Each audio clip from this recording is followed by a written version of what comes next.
नमस्कार साथियों, स्वागत है आप सभी का आपके अपने चैनल जीके फ्लैश ऑन में। आज से हम स्टार्ट करने वाले हैं सीटेट का मैथ, जो कि सॉल्विंग वाला है।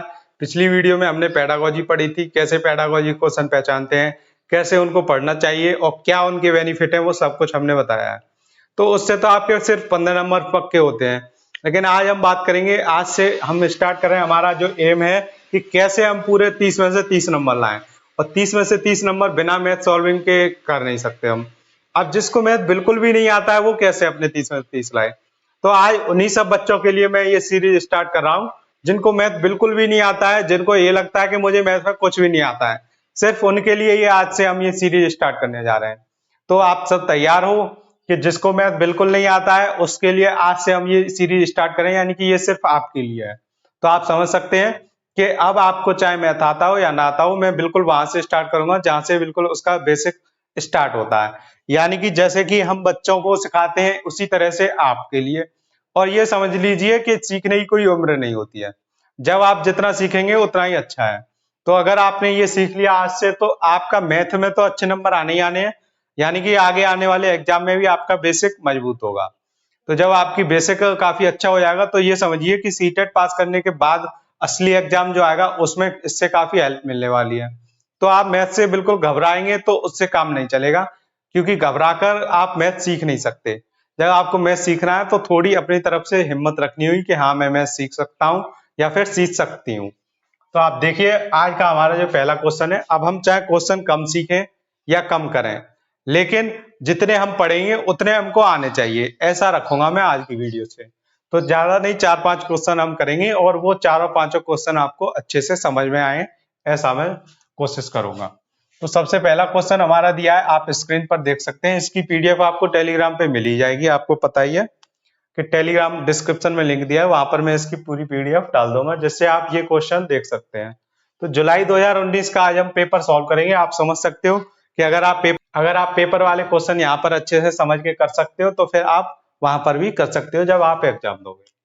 तो स्टार्ट करते हैं। हमारा पहला क्वेश्चन जो मैंने लिया है, ये देखिए, इसमें पूछ रहा है 18 सही 3/4 में कितने चतुर्थांश हैं।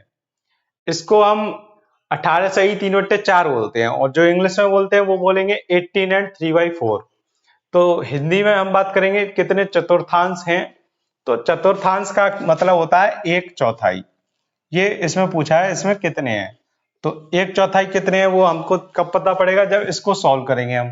तो आप देखिए, जब 18 सही 3/4 होते हैं तो इसका मतलब क्या है, इसके बीच में एक प्लस का निशान होता है, जो कि सही का मतलब ही यही होता है कि इसका प्लस का निशान है। अब आप इसका इसमें मल्टीप्लाई करेंगे। सबसे पहले तो 18 का 4 में गुणा करेंगे तो क्या आएगा 72, यानी कि 72। और जो ऊपर नंबर दिया है उसको हम क्या करेंगे, जोड़ देंगे। 72 प्लस 3/4, तो ये क्या हो गया 75/4। अब आप देखिए 75/4, यानी कि इसको हम ऐसे भी लिख सकते हैं 75 गुणा 1/4। तो जब 75 गुणा 1/4 है, यानी कि इसमें कितने 1/4 है 75। तो हमारा आंसर क्या आ गया 75। अब मैं आपको बस एक और बेसिक चीज बता दूं कि इसका इसमें गुणा क्यों करते हैं। देखिए, आपको सबको लासा लेना तो आता होगा। 18/1 हम इसको लिख सकते हैं, और 3/4 तो पहले से है ही। अब एक का किसी में भाग करेंगे तो वही नंबर आएगा, तो जाहिर सी बात है 18 ही आ जाएगा। तो इसका मतलब एक लिखने से कोई फर्क नहीं पड़ेगा। अब इन दोनों का हम क्या करते हैं, एलसीएम लेते हैं 4। ये सिर्फ आपको समझाने के लिए बता रहा हूं, सवाल हमारा हो चुका है। तो एलसीएम जब हमने लिया इन दोनों का तो कितना आ गया 4 आ गया। अब 4 एक से कितनी बार, अगर एक का भाग 4 में करेंगे तो कितनी बार जाएगा 4 बार। 4 का गुणा 18 करेंगे तो कितना आएगा 72। 4 से 4 कितनी बार कट गया, एक बार। एक का गुणा 3 में करेंगे तो कितना आएगा 3। तो इसका जो हर है उससे इसमें क्या करते हैं, भाग करते हैं। जितनी बार भाग जाता है, जैसे 4 बार भाग गया, फिर उसका इसमें क्या करेंगे, गुणा करेंगे। ये इसका रूल है। ऐसे ही 4 से इसमें किया भाग हमने, एक बार गया, एक का क्या किया हमने, इसमें ऊपर अंश में गुणा किया, जो आ गया वो यहाँ लिख दिया। ये इसका रूल होता है हमेशा। और ये क्या है, इन दोनों का एलसीएम। ऐसे करके हम ये भिन्नों को जोड़ते हैं। अगर घटाना हो तो यहाँ प्लस की जगह माइनस होगा और यहाँ पर भी माइनस लगा देंगे। ये रूल होता है। तो इसलिए आप समझ गए होंगे क्यों हम इसका गुणा करते हैं डायरेक्ट। जब इसके नीचे कुछ नहीं है तो सीधे इसका गुणा इसमें करते हैं और उसमें इसको जोड़ देते हैं। तो ये डायरेक्ट इसको सॉल्व करने का तरीका था जिसको मैंने एक्सप्लेन करके आपको समझा दिया। अब हम करेंगे हमारा नेक्स्ट क्वेश्चन। नेक्स्ट क्वेश्चन आप स्क्रीन पर देख सकते हैं। अब मैं इसके जो मेन पॉइंट है वो लिख देता हूं क्योंकि क्वेश्चन तो आपको पीडीएफ मिल ही जाएगी। तो देखिए सबसे पहले इसमें लिख रहा है एक स्कूल में आधे छात्र बैडमिंटन खेलते हैं। आधे को हम लिखते हैं 1/2। तो 1/2 छात्र क्या खेलते हैं? बैडमिंटन। ऐसे करके हम सिर्फ समझने के लिए इसको लिख देते हैं। बाकी क्वेश्चन आपको दिखाई दे रहा होगा स्क्रीन पर, आप उसको एक बार अच्छे से पढ़ लीजिए। और 1/4 छात्र वॉलीबॉल खेलते हैं, यानी कि 1/4, यानी जो चतुर्थांश अभी हमने बताया था वो क्या करते हैं? वॉलीबॉल खेलते हैं। तो ये वॉलीबॉल खेलने वाले हो गए 1/4। अब इसके बाद 1/8 छात्र टेनिस खेलते हैं। 1/8 क्या खेलते हैं? टेनिस। नेक्स्ट क्या है? 1/16 छात्र शतरंज खेलते हैं। अभी ये सिर्फ हम समझने के लिए इसको नोट कर रहे हैं, अभी आपको मैं समझाना स्टार्ट करूंगा। अभी आप ये मत समझना ये क्या लिख रहे हैं क्या है। और बाकी के तैराकी के लिए जाते हैं, बाकी के जितने भी बचे हुए हैं वो सब कहाँ जाते हैं? तैराकी करने। नेक्स्ट आगे क्या दिया है? यदि वॉलीबॉल खेलने वाले छात्रों की संख्या 160 है तो शतरंज वालों की पूछ रहे हैं शतरंज कितने खेलते हैं, और जबकि वॉलीबॉल वाले कितने हैं? 160। वॉलीबॉल वाले 160 दे रखे हैं पहले से। अब हम स्टार्ट करते हैं इसकी सॉल्विंग। अब आप देखिए इसने साफ साफ जो बोला था वो हमने लिख लिया कि आधे छात्र बैडमिंटन खेलते हैं, 1/4 वॉलीबॉल, 1/8 टेनिस, 1/16 शतरंज और बाकी के तैराकी जाते हैं। तो पूछ रहे हैं शतरंज खेलने वाले कितने होंगे अगर वॉलीबॉल वाले 160 हैं। तो ये जो हमें यहाँ वॉलीबॉल का 160 दिया है, इसी से हम अपना सवाल करने की शुरुआत करते हैं। अब आप देखिए इतने सब में वॉलीबॉल का कहाँ है? ये वाला, यानी कि 1/4 कितने हैं? 160 के बराबर। जब वॉलीबॉल के 1/4 खेलते हैं और 160 है, यानी कि 1/4 बराबर 160 हो गया सीधे सीधे। अब आप देखिए ये चीज आपको कोई नहीं बताएगा जो मैं अब आपको बताने वाला हूं कि जब ऐसे करके लिखा होता है हमारे सामने तो बच्चे कंफ्यूज हो जाते हैं कि इसको सॉल्व कैसे करें। जिनको बेसिक ही नहीं आता उनको आप डायरेक्ट बता देंगे तो वो कैसे कर पाएंगे। 1/4 बराबर 160/1 हम लिख सकते हैं। क्यों लिख सकते हैं? क्योंकि 1 का भाग किसी में करेंगे तो वही नंबर हमको मिल जाएगा। तो 1 का भाग आप 160 में करेंगे तो 160 ही आएगा, इसलिए हमने इसको लिख लिया। ऐसे ही आप किसी भी नंबर के नीचे बट्टे में 1 लिख सकते हो।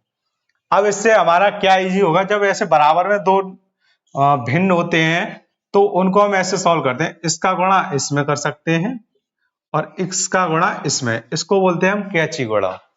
देख रहे हो आप, जब बराबर में होते हैं तो हर का गुणा इधर वाले अंश में करते हैं और इधर के हर का गुणा इधर के अंश में करते हैं। तो बस आपको ये सीखना था, अब आप सीख चुके हैं। तो ये कैची गुणा आप ध्यान रखेंगे। अब हम 1 का गुणा 1 में करेंगे तो क्या आएगा? 1। इधर 4 का गुणा 160 में करेंगे तो ये हमने लिख लिया। तो 1 बराबर 640 कैसे आ गया? 4 का गुणा 0 में करेंगे 0, 4 6 24 का 4, हासिल लगे 2, 4 1 4 और 2 16, 4 और 2 6। तो ये 664 हो गए। आप डायरेक्ट इसको ऐसे भी कर सकते हो, 16 चौका 64, 16 चौका 64 और 0 जितने भी इस तरफ होते हैं, अगर कोई नंबर नहीं है 0 से पहले तो आप डायरेक्ट जितने 0 है उतने 0 लिख सकते हो। तो ये डायरेक्ट 16 चौका 64 और 640 हो गया 0 लिखते ही। ठीक है, तो 1 बराबर 640। अब आप देखिए ये सबके नीचे में बट्टे में कुछ ना कुछ लिख रहा है लेकिन ऊपर एक ही है। अगर ऐसा दिया है ऊपर एक ही है तो यानी कि सीधे सीधे आपके समझ में आ जाएगा कि जो टोटल नंबर है, इसके ही तो हम हिस्से कर रहे थे, तो टोटल नंबर कितना है? 1। 1 हमेशा पूरा होता है अपने आप में। तो 1 बराबर जब 640 के हैं तो अब हमसे पूछ रहे हैं शतरंज का। तो इसमें देखिए आप शतरंज का ये दिया है और शतरंज का कितना है? 1/16। तो 1/16 बराबर कितना होगा? यदि 1 बराबर 640 है तो 1 की जगह हम लिख देंगे 640। तो 640/16 ये लिख दिया, एक की जगह यहाँ पर एक था, इस एक की जगह 640 लिख दिया। 16 का भाग 640 में देंगे हम, तो 16 चौका 64 और ये 0 का 0। भाग में भी ऐसा ही है, अगर इधर 0 होते हैं तो उनको वैसे का वैसा लिख देते हैं और जितने में भाग जाता है उसमें डायरेक्ट भाग कर देते हैं। तो ये क्या हो गया, 40 छात्र हमारे आगे शतरंज वाले, यही हमारा आंसर है। आप देख सकते हैं इस क्वेश्चन में भी जो मैंने दे रखा है स्क्रीन पर, ठीक है। तो ये 640 में हमने 16 का भाग कर दिया सीधे सीधे, वो हमारा आंसर आ गया। अब आप इसमें देख लीजिए कितना इजी था, हमको सीधे सीधे वॉलीबॉल का नंबर दिया था और यहाँ पर वॉलीबॉल का जो भिन्न है वो दिया था, दोनों को बराबर रख दिया हमने और बराबर रखने के बाद ऐसे कैची गुणा होता है वो आज हम सीख चुके हैं। तो एक का गुणा एक में कर दिया, बराबर 16 चौका 64 यानी कि 640 के, तो एक बराबर 640 के, तो 1/16 बराबर हमने एक की वैल्यू यहाँ पे रख दी 640/16, तो कितने आ गए 40 छात्र। तो ये जिसको बिल्कुल गणित नहीं आता है अब उसके भी थोड़ा बहुत समझ में आ रहा होगा कैसे इसका गुणा करते हैं। डायरेक्ट करने को 1 सेकंड में सवाल हो जाए, लेकिन आपको सीखना है, यहाँ पर आपको इसके बेसिक पॉइंट जानने हैं, कैसे गुणा होता है, कैसे इधर से मल्टीप्लाई बराबर में होते हैं भिन्न तो उनमें होता है, कैसे एक की वैल्यू हमने डायरेक्ट यहाँ पे रख दी, उससे आपको थोड़ा बहुत समझ में आना स्टार्ट हो रहा है। अब ये 2 क्वेश्चन हो गए, अब हम करेंगे हमारा थर्ड क्वेश्चन। अब हम देखेंगे, आपको स्क्रीन पर दिखाई दे रहा होगा, तब तक मैं इसके जो मेन पॉइंट है वो नोट कर लेता हूं। पत्र का भार, ये इसने शर्त दे रखी है, क्वेश्चन आप पढ़ लीजिए, तब तक मैं इसकी शर्त नोट करता हूं। दीपा एक डाकघर में पत्र और पार्सल डाक से भेजने के लिए जाती है। डाक की तरह इस प्रकार है, जो कि अब हम लिख रहे हैं। पत्र का भार अगर फर्स्ट पॉइंट दिया है 20 ग्राम हो या फिर उससे कम हो तो उसके रेट क्या खर्चा निकालना है। अब जिसको मैथ नहीं आता है वो फिर डरेगा, जबकि मैं आपसे बोल रहा हूं आप डरने की जगह आप इसको सीखने की कोशिश कीजिए, काफी इजी होता है और आप ही सबके लिए मैंने ये स्टार्ट किया है जिससे आप काफी इजीली इसको अच्छे से समझ पाए। तो बस आप समझने की कोशिश करते रहिए, बाकी पूरी कोशिश मेरी रहेगी। आपके फिर भी ना समझ में आए आप कमेंट कीजिए, मैं आपको फिर दोबारा से यही क्वेश्चन समझा सकता हूँ, इसमें कोई वो नहीं है। मैथ ऐसी चीज है, आप जितनी बार पूछेंगे जितनी बार करेंगे उतना ही अच्छा आपको समझ में आएगा। तो स्टार्ट करते हैं इस क्वेश्चन को। सबसे पहले पत्र के बाहर के हमको ये रेट दे रखे हैं, यहाँ तक तो हमको सब जानकारी दे रखी है, जिससे हमको समझना है क्या जानकारी दे रखी है। ये सब क्वेश्चन में ही दे रखा है, सॉल्विंग इनके आधार पे करनी है हमको। पत्र का भार अगर 20 ग्राम होगा या उससे कम होगा तो 5 रुपए देने पड़ेंगे, और अगर 20 ग्राम से ज्यादा होगा तो 2 रुपए देने पड़ेंगे। और प्रत्येक का मतलब क्या है, हर एक 20 ग्राम के बीच में, ठीक है। ऐसे ही पार्सल का 50 ग्राम या उससे कम पे 5 रुपए लगेंगे और प्रत्येक अतिरिक्त 50 ग्राम पे 3 रुपए लगेंगे। सबसे पहले हम पार्सल दे रखा है तो पार्सल सॉल्व करते हैं। 250 ग्राम का और 300 ग्राम के 2 पार्सल है उसके पास, तो सबसे पहले 250 ग्राम वाले के देखेंगे कितने रुपए लगेंगे। अब आप देखेंगे 250 ग्राम है, तो जब 50 पार्सल का ये 50 ग्राम पे 5 रुपए लगते हैं, तो 5 रुपए तो लगेंगे ही 50 ग्राम पे, ठीक है। और 250 ग्राम में 50-50 के 5 हो जाएंगे कि नहीं हो जाएंगे। आप इसका ऐसे ही पता कर सकते हो, 250 ग्राम दे रखे हैं और एक 50 ग्राम के रेट दे रखे हैं, तो 0 से 0 कैंसिल हो जाएगा और ये 5, यानी कि 5 हिस्से में हमको देखना है। 5 हिस्से में एक हिस्सा तो ये 5 रुपए का आ गया 50 ग्राम के लिए। अब बचे बाकी के और 50-50 यानी कि 200 ग्राम के लिए, तो उन सब पे 3-3 रुपए लगेगा। क्यों लगेगा, प्रत्येक अतिरिक्त 50 ग्राम। जो शुरुआत का 50 ग्राम होगा सिर्फ उन्हीं के लिए 5 रुपए हैं, उसके बाद सबके लिए 3 रुपए लगने वाले हैं। तो अब 3-3 हम 4 बार लिख लेंगे, 3 बार और ये 4 बार, यानी कि 50 ग्राम 50 50 50 50, ये हो गए 250 ग्राम हमारे। ऐसे ही अब ये तो हो गया हमारा पहला 250 ग्राम वाले के लिए। अब 300 ग्राम वाले के लिए हम सॉल्व करेंगे। 300 ग्राम के लिए क्या होगा, 300/50, तब फिर ये क्या आएगा 6 आएगा। यानी पहला तो हो जाएगा हमारा 50 का, जो 50 ग्राम के लिए रेट है 5 रुपए वो। उसके बाद 5 बार 3-3 करके हम लिखेंगे, क्योंकि एक बार तो इसमें से 6 में से एक चला गया, वो तो 5 रुपए के रेट से गया, बचे हुए 5 3 रुपए के रेट से जाएंगे, क्योंकि वो प्रत्येक एक्स्ट्रा 50 ग्राम है। तो एक्स्ट्रा 50 ग्राम के लिए 3 रुपए एक पे है, तो बचे 5 पे कितने हो जाएंगे 15। ऐसे हम डायरेक्ट भी लिख सकते हैं। ऐसे ही इनको 12 लिख सकते थे बचे हुए 4 के लिए। तो 15 और 5 20 हो गए ये, और 12 और 5 17 हो गए ये। तो टोटल 20 और 17 कितने हो गए? 37 रुपए हो गए हमारे पार्सल के। पार्सल का खर्चा कितना आ गया? 37 रुपए। तो ये तो पार्सल का खर्चा आ गया। अब हम निकालेंगे हमारे पत्र का। तो पार्सल का खर्चा आपके समझ में आ गया होगा कैसे निकाला हमने। सबको अलग अलग पहले लिख लिया। पहले 50 ग्राम के लिए इतना, और फिर ये बाकी के एक्स्ट्रा जो 50-50 ग्राम टुकड़ों में हम देखते आ रहे हैं उनके लिए 3-3 रुपए लगेगा। ये ऐसे शर्त हम चलते गए। अब हम इसको साफ कर देते हैं। अब हम पत्र की बात करेंगे। तो 37 रुपए तो आ गए हमारे इसके। अब पत्र की बात करेंगे। एक 20 ग्राम का है, एक 35 ग्राम का है। पहले के 20 ग्राम जितने भी होते हैं उनके 5 रुपए लगेंगे। तो यानी कि इस पे तो सीधे सीधे 5 रुपए आ गए हमारे पास। ठीक है। प्लस 35 ग्राम के लिए क्या है? 20 ग्राम के लिए तो 5 रुपए है। इसको 35 को हम 20 + 15 लिख सकते हैं कि नहीं? शुरू का 20 हमने निकाल लिया, फिर बचे हुए अगर 20 और होते वो भी लिख लेते। तो इन 20 के लिए तो 5 आएंगे, और ये 15 के लिए कितने आ जाएंगे? 15 के लिए आएंगे 2 रुपए। 20 ग्राम प्रत्येक अतिरिक्त। अब जो 20 से अतिरिक्त आगे के 20 तक के लिए, चाहे वो 21वां ही होता तब भी यहाँ पे 2 रुपए लगते। तो यहाँ पे 5 और 2 कितने हो जाएंगे? 7। तो ये 7 और ये 5 कितने हो जाएंगे? 12। इधर के 5 ग्राम इस 20 ग्राम के लिए, और 35 ग्राम के लिए 7 रुपए, यानी कि 12 रुपए। तो 12 रुपए लग गए पत्र के लिए, और 37 रुपए लग गए पार्सल के लिए। अब 37 और 12 हम जोड़ लेंगे तो टोटल कितना खर्चा देना पड़ेगा उसको? 37 और 12 जोड़े हमने तो कितने हो गए? 7 और 2 9, 3 और 1 4, 49 रुपए उसका पत्र और पार्सल में खर्चा आ गया, इसका दीपा का। ठीक है। अब आपको ये इसमें समझने के लिए मेन चीज क्या थी? इसमें मेन चीज थी कि प्रत्येक अतिरिक्त क्या होता है। अतिरिक्त होता है आपका जो भी एक्स्ट्रा आएगा। कोई भी 20 ग्राम से अगले 20 ग्राम तक आप चाहे 1 ग्राम बढ़ाइए, चाहे 2 ग्राम, या पूरे 20 ग्राम, आपका 2 रुपए खर्चा लगेगा। और सिर्फ पहले 20 ग्राम पर 5 रुपए खर्चा लग रहा था। ये थी पत्र की बात। ऐसे ही पार्सल का था। 50 ग्राम के लिए या उससे कम के लिए 5 रुपए लगेंगे पहले में। फिर उसके बाद जितने भी आपके एक्स्ट्रा 50 ग्राम होंगे, 50 ग्राम तक की रेंज में होंगे, वो सब के लिए 3 रुपए लगेंगे। ठीक है। तो ऐसे करके हमने ये क्वेश्चन सॉल्व किया। अब हम इसके बाद नेक्स्ट क्वेश्चन करते हैं।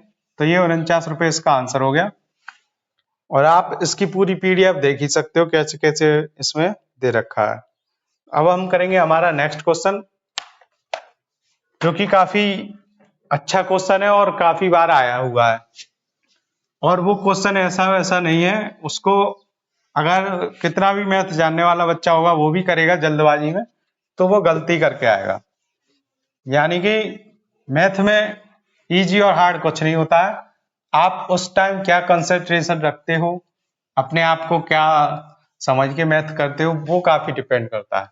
अगर आपने सोच लिया ये क्वेश्चन काफी इजी है तो वही गलत हो जाएगा। ध्यान से करना होता है। तो ये हमारा है 4th क्वेश्चन।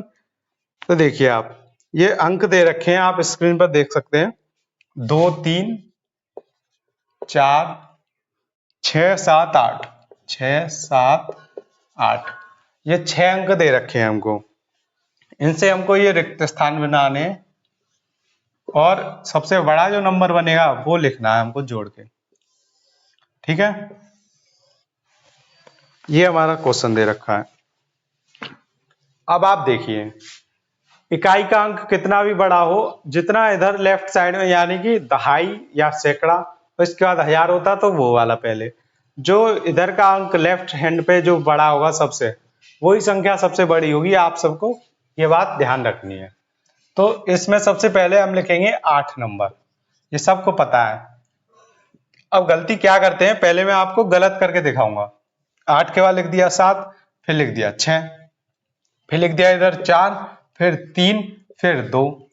तो ये मैं कर रहा हूं गलत, जो कि अभी ये गलत होने वाला है। कैसे होगा वो मैं आपको दिखाऊंगा, फिर सही करके बताऊंगा।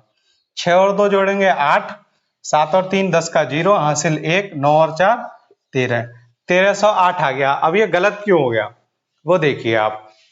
ऐसे ही ज्यादातर बच्चे करते हैं जिससे उनका गलत हो जाता है। अब हम फिर दोबारा ये खाली स्थान लिख रहे हैं और इनमें नंबर लिखेंगे। अब कि हम कुछ चेंज करेंगे जिससे कि ये हमारा सही हो।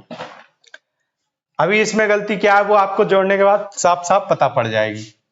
अब हमने यहाँ पर 8 लिखा था, बिल्कुल सही बात है, यहाँ पे भी 8 लिखेंगे। लेकिन अब ये 7 यहाँ लिखने की जगह हम कहाँ लिखेंगे, यहाँ पर, क्योंकि दूसरी संख्या भी तो बड़ी बनानी है हमको। अगर दहाई के स्थान पे लिखेंगे तो ज्यादा बड़ी संख्या बनेगी, या फिर इकाई दहाई सैकड़ा के स्थान पे लिखेंगे वो, तो ये सैकड़ा का स्थान है, यानी कि 100 वाला नंबर, तो 100 नंबर पे लिखेंगे वो ज्यादा बड़ी बनेगी। तो ये 7 हम यहाँ ना लिखकर यहाँ पहले लिखेंगे। दोनों संख्या हमको जोड़नी है, तो जोड़ में ज्यादा कैसे आए उसके लिए यहाँ पे 7 लिख लिया। अब आप देखिए यहाँ की जगह यहाँ 7 लिख लिया हमने, तो और ज्यादा बड़ी संख्या बनेगी। पहले यहाँ 400 से बन रही थी संख्या, अब ये 700 से बनेगी, और ये 800 से बन रही है। अगला, ये दोनों नंबर यूज हो गए। अब हम 6 नंबर को यहाँ पे भी लिखें, यहाँ पे भी लिखें, एक ही बात होगी, क्योंकि ये भी 60 पे आ रही है, ये भी 60 पे आ रही है, तो यहाँ लिख लिया। लेकिन अब 6 के बाद यहाँ पे 4 ना लिखेंगे हम, क्योंकि अगर यहाँ 4 लिख लिया तो ये इकाई का 4 यानी सिर्फ 4 बनेंगे, और यहाँ लिख लेंगे तो 4 की वैल्यू कितनी हो जाएगी, 40 के बराबर, क्योंकि ये यहाँ पर दहाई का नंबर है, तो ये 4 की जगह 40 माने जाएंगे हम। अब अगला बचा 3 और 2। इकाई पे आप चाहे यहाँ पे 3 लिख लो या यहाँ पे लिख लो, सेम आएगा। 3 और 2 5, 6 और 4 10 का 0, हाथ से लगा 1, 8 और 7 15 और 1 16। अब आप देखिए ये आ गया 1605 और ये था 1308। तो अगर आप थोड़ी सी जल्दबाजी नहीं करेंगे तो आपका ये बिल्कुल सही हो जाएगा। तो बस जितना नंबर की वैल्यू कैसे ज्यादा बढ़ती है उसके प्लेस वैल्यू से, अगर ये सैकड़ा पे है और ये भी सैकड़ा पे है तो दोनों, ये 800 हो गया, ये 700 हो गया, जबकि यहाँ पर ये 70 ही था यहाँ पे, इसलिए ये कम था और ये ज्यादा हो गया। तो इस तरह से हमको इसको सही सही करना है। अब आप एक बार और समझ लीजिए, सिर्फ सही वाले को देखकर।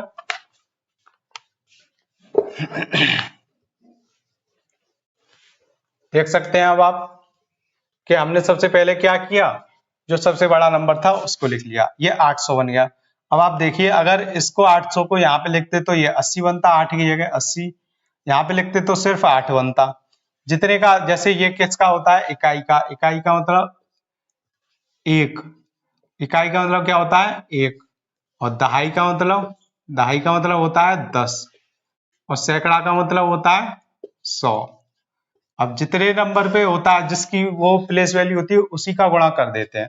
8 में सैकड़ा का मतलब हो गया 800, 6 का दहाई पे मतलब हो गया 60, 3 का इकाई पे मतलब हो गया 3, इनको हम जोड़ेंगे तो क्या आ गया 863। जबकि अगर यहाँ 7 होता तो यहाँ तो 873 कर लेते हम, वो 876, जो हमने गलत किया था वो क्या था 876, और नीचे क्या था 432, तो ये कम हो गया इसलिए हमारा गलत हो गया।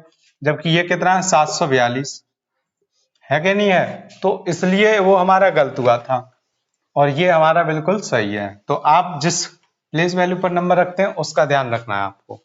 तो ये क्वेश्चन भी हो गया हमारा। अब हम ऐसे ही, अब हम काफी इजी तरीके से क्वेश्चन करेंगे जिससे जिसको बिल्कुल मैथ नहीं आता उनको भी समझ आए।